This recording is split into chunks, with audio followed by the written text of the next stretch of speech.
Okay guys, magluto po tayo ngayon ng Bicol Express. Una sa lahat, magpa-init tayo ng kawali. At syempre, lagyan natin ng konting mantika. At sumunod yung sibuyas.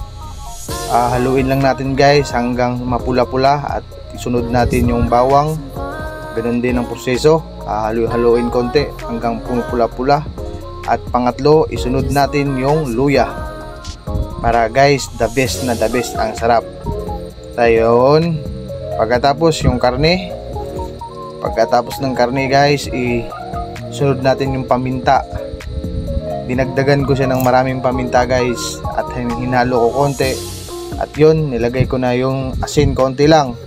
At pagkatapos ng ilang prosesong pakulo guys, para maubos yung kanyang katas at lumabas yung kanyang mantika, ay isinunod ko nang nilagay yung kanyang sili na maanghang at syempre yung ating gata.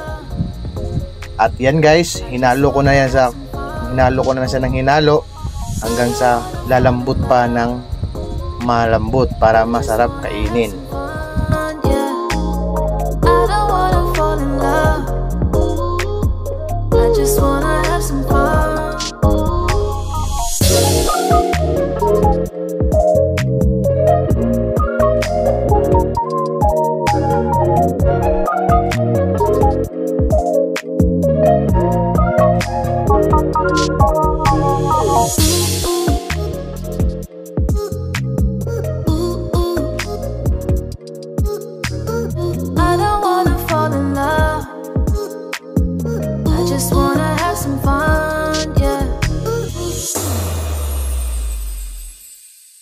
Ayan guys, sa mga ilang minutong nakalipas, medyo malambot na ang kanyang laman na karne at saka yung taba.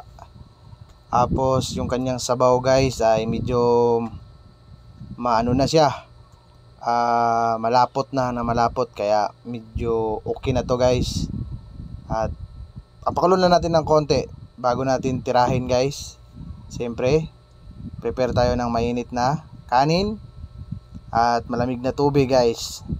Yan ang katapat dyan sa Bicol Express dahil maanghang guys Pero guys, ang nilagay ko dyan guys ay konti lang na sili kasi medyo pangit din kasi pag medyo maanghang.